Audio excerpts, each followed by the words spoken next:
I'm here at the Redeeming Our Communities HQ. This is the Fuse in Manchester, and tonight we're celebrating 20 years of Redeeming Our Communities. Some amazing projects from Festival Angels, mental health services. There are some amazing stuff going on here. This building itself is fantastic. There's a real good hubbub of people already. There's a real good bubble and just a joy of people. So we are here to celebrate with these guys about all they've done and where they're going to be going next. I'm here with Debra Green, Redeeming Our Communities Conference, the 20th celebration. This is an amazing day. Yes, can't quite believe it's been 20 years. I'm feeling a little bit older, but very excited about tonight because it gives us a chance to thank people who've been supporting us for 20 years. The people that run the projects in particular are the ones that we really appreciate. People on the ground that actually are making it all come to life. Yeah, not me that just sits in an office. The people on the ground who make the difference, work with young people, work with people who are lonely, isolated, people who just need that little bit of encouragement to make just normal life choices, which is hard for people these days. More than working in an office though, you're encouraging, you're equipping. Did you have any concept of where this was going to go 20 years ago? No, it's quite a good question that, Andy, because if I'd known where this was going to go, I don't think I would have done it, because I think you would be overwhelmed. You know, it's best just to start where you are and do the bit that you can do in front of you and then just let it grow itself. That's the advice I always give, but no, I didn't know it was going to be. That's an interesting answer. So it's a legacy to pass on to other people. Fab. Have you got any kind of projects you think over the years? I'm so glad we got this particular one going. Is it kind of closer to your heart? I think all of our projects that are to do with young people are really close to my heart because young people need such a lot of support these days. They don't always have that at home, and one boy said our cafe is the living room I don't have at home. Wow.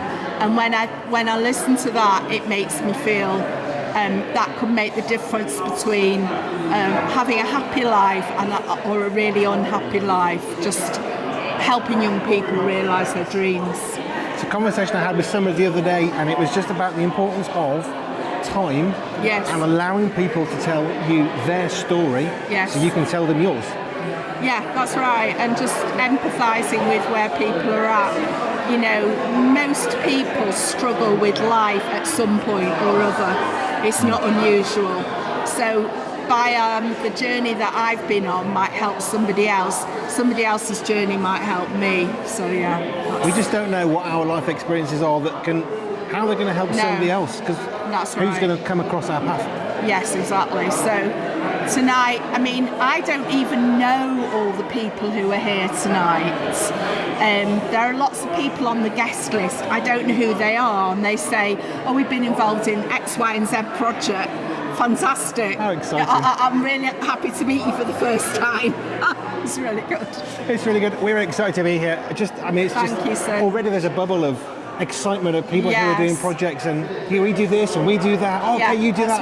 That's right. It's such an opportunity to connect with people that. Yes. I think I heard somebody saying, "Oh, you got legs," because you're so used to that video headshot image, aren't you? Exactly. I mean, I'm meeting people that are on our team for the first time in real life because I've only met them on Zoom. No, especially since the COVID days where you were just meeting on Zoom and you hadn't realised that you've not met that person face to face. Because with us being a national charity, we don't meet everybody. You know, obviously they're all in their own locations. So yeah, it's exciting. Okay, just give us a few of the projects that are involved. Perhaps some of the most recent ones that ROC's involved with today. Yeah, so we've got a mental health crisis hub that we've just opened up in Wythenshawe, and it's going to be a pop-up service where people can just call in rather than having to wait 16 weeks for a mental health referral. We have got a mentoring project where we train mentors to work with families on a referral basis over 26 weeks.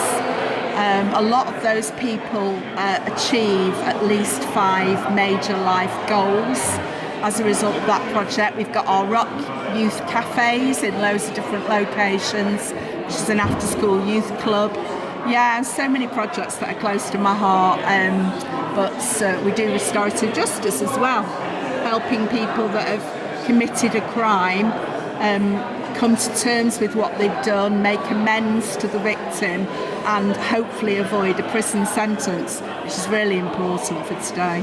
And it's so exciting being here in the Fuse. Yeah. I know some of the miracles that you've shared with me, but I got so excited to bring my own boys back here and say, Yes. look, this is the Fuse. So much going on here. Yes, I mean, it's a big £5 million state-of-the-art youth and community centre, and we were given this 10 years ago on a rent-free lease by the government. But obviously we've got to keep it open and we've got to make it work, and there's different activities going on here. In fact, right at the back right now there's a Freedom Football Club going on for boys and girls football club. Fab. I'm excited about tonight. I'm just seeing so many people here. Debra Green, founder of Redeeming Our Communities, thank you. Thanks, Andy. God bless. I'm here with Conrad from Festive Angels. Is it festival? Festival. I see I'm close. Yeah. That's why I'm talking to you. So Festival Angels, what got you involved with that then? So I first started off doing Street Angels in Halifax with Paul when it first started over there. I used to do security at festivals, and then I wanted to be more hands-on on the welfare side, because doing security you get tired on what you can do. You don't get to follow up as well on some of the stories. Whereas Festival Angels, you can sort of do, and you get more hands in and helping people, and you can be a bit more compassionate to people as well. So security, no, you can't go over there, as opposed to Festival Angels. How can I help you? It is quite a different thing, isn't it? Yeah, very different. So what got you involved with the Festival Angels then? How? I mean, where, did you see a poster or a flyer? Did Paul say, "Oh, you come and help"? Or? No, it was my brother that invited me along to Street Angels in Halifax, and then I just kept in touch with Paul over the years and transitioned over to Festival Angels when that started up. So what festivals have you been to as part of Festival Angels? So I've been to Leeds Festival, which is one of the biggest we do, Bank Holiday Weekend in Bramham Park, one of the biggest we do. We have about 310 volunteers there for us. Latitude, Kendall Calling, Derby Summertime Sessions, been all over with the festival. One or two then? Yeah, one or two.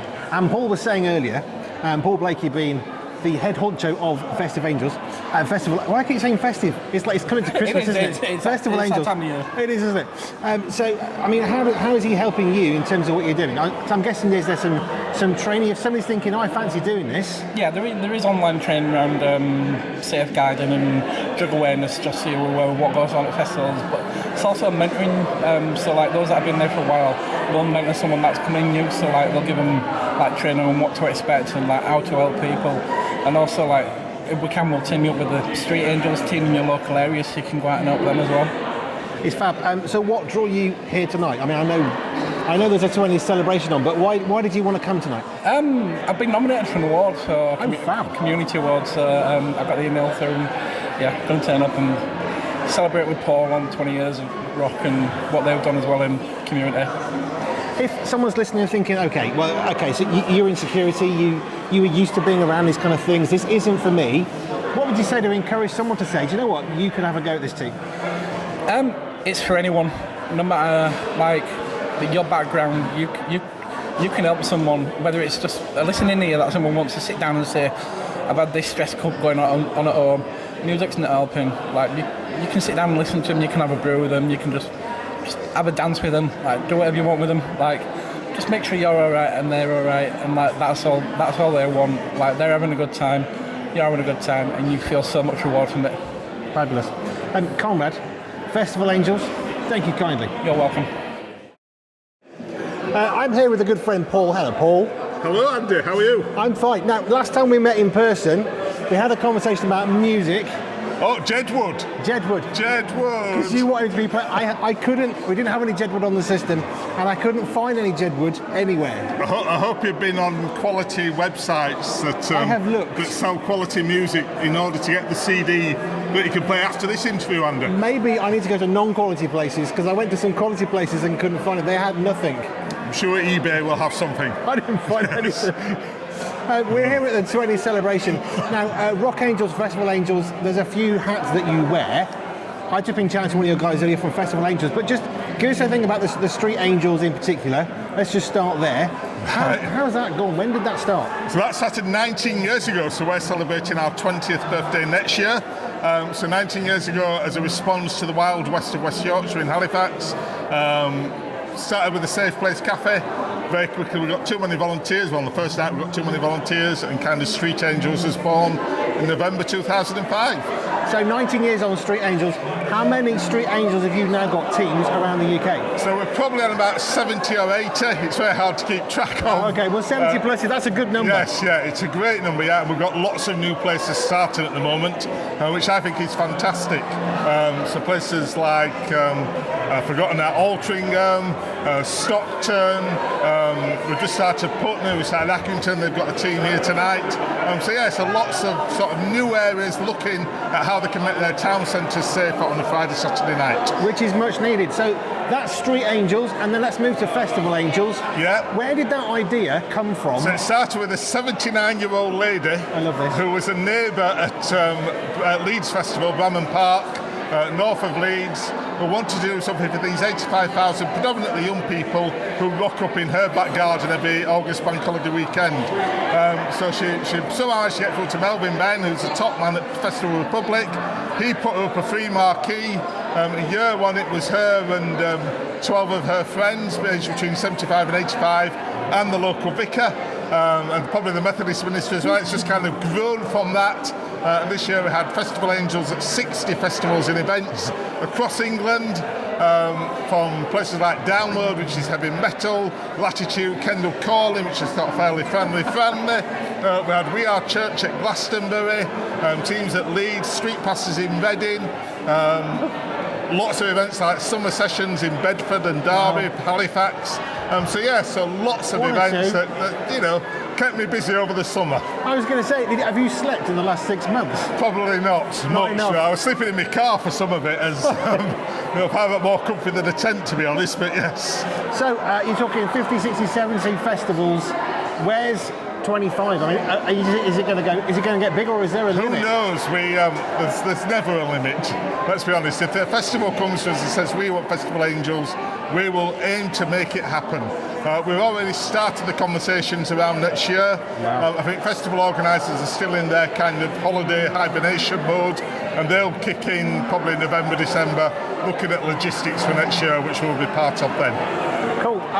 I really enjoyed talking to you at the Redeeming Our Communities Conference last year. Yes. 2023. Oh, the Jedwood moment, yes. The Jedwood moment, which we still don't have any Jedwood, which I know is a travesty, but we will try and find some Jedwood just for you. Paul Blakey, thank you for your time. I hope you have a fantastic evening. It's already a good atmosphere, isn't it? It is, yeah, it's great. And it's great to celebrate 20 years of ROC. And obviously we're now part of ROC. We became part of them in 2022. And so it's just great to have that synergy, because we're better together and impacting even more communities with hope and love and just impacting people. Fab. Can I just, I was going to round us off then, but if I remember right, there's a little tattoos, like a temporary tattoo too, that you do at the festival. We do, yeah, Jesus Us Festivals. We gave out thousands of those this year, and they're on all the mugs at Leeds. We have a prayer cafe, and we had Jesus Us Festivals on 4,500 mugs that we sold. It's great. And actually, young people love the Jesus Us Festivals and love our John Lennon-esque looking Jesus. I love the fact that in Scripture, in the Bible, the very first thing that Jesus did was make water into wine at a wedding, which in the UK is like, the wedding. But let's get into the Jewish mindset. Yeah, that's this a festival. Way more. Yeah. That's a festival. Yeah, I mean, if we could do that at festivals, we would probably be the most popular place, and every festival would want us. Yeah, I think that could be the next thing. So if anybody knows how to turn water into wine, come and join us, and we'll do it at festivals. Fair enough. Right, Paul Blakey, thank you. Have a fantastic rest of your night. Thank you. You too. So Frank, we've just finished 20th celebration. Yeah. Husband of Debra. Yes. How have you found tonight? 20 years of this. What are your thoughts?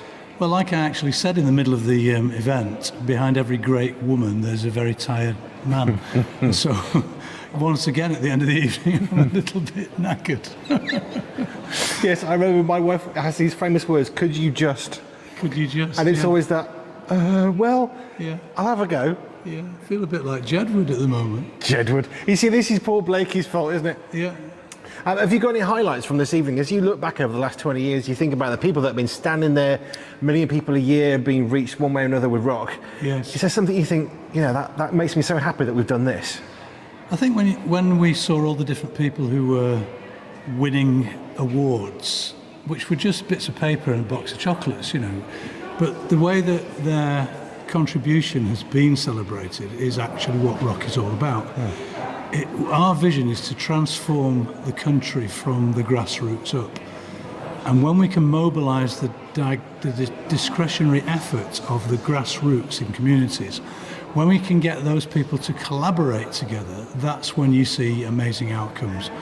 And often it's just what we see as the first step towards some of that. So maybe in the next generation we'll see stronger, kinder, safer communities as a result of things that we began through these last 20 years. We are stronger working together, are we not? Absolutely.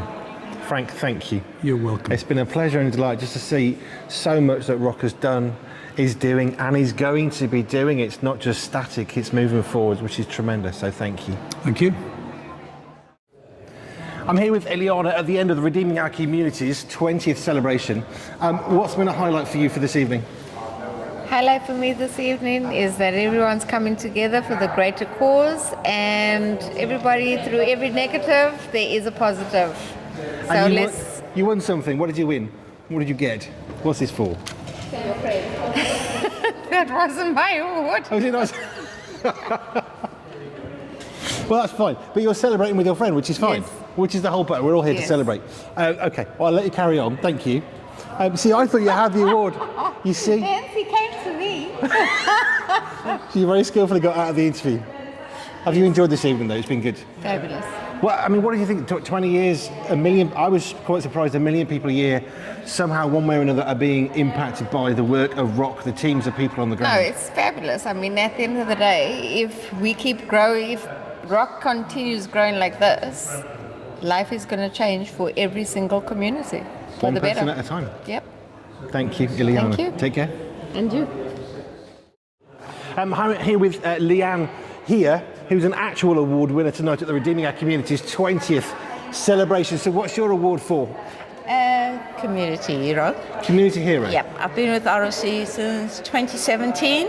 My second award, Okay, so what is it you're doing? What's the Community Award for you? restorative justice. So neighbourhood disputes, all cases from the Metropolitan Police. Okay. So that's what I've been dealing with. Yeah. So restorative justice, how did you get into that? I mean, I know what it is, it's quite amazing, but how did you find yourself doing that?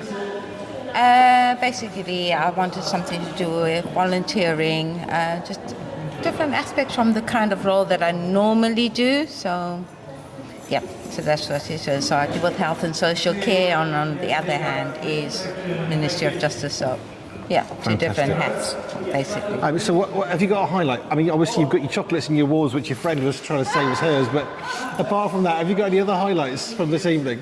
Yeah, made great friends along the line, and we're now going to go into mental health. So it's a different field we're going into, but all with ROCs, which is good. Thank you. Leanne, thank you very much. I'm here with Rebecca at the Redeeming Our Communities 20th celebration, but I wanted to talk to you about mental health stuff because ROC is now going to be doing mental health work. The UK is in crisis on mental health. So just give us a little bit about mental health and how ROC is going to get involved in that. Yeah, so we're setting up mental health crisis hubs. We don't have a name yet, but it's really, we want the community to tell us what they need because every community is different. Mental health is different for everyone. Crisis means a different thing for everybody. So for me, we're just trying to find out. We've done a community consultation in Wythenshawe to find out what they need, and we're trying to meet the need as best we can. Well, mental health, as you say, it means different things to different people. We heard earlier on that being in solitude and being alone, they're quite different. But how is it you think that ROC can help with mental health when nobody else seems to know what else to do? How's ROC going to help?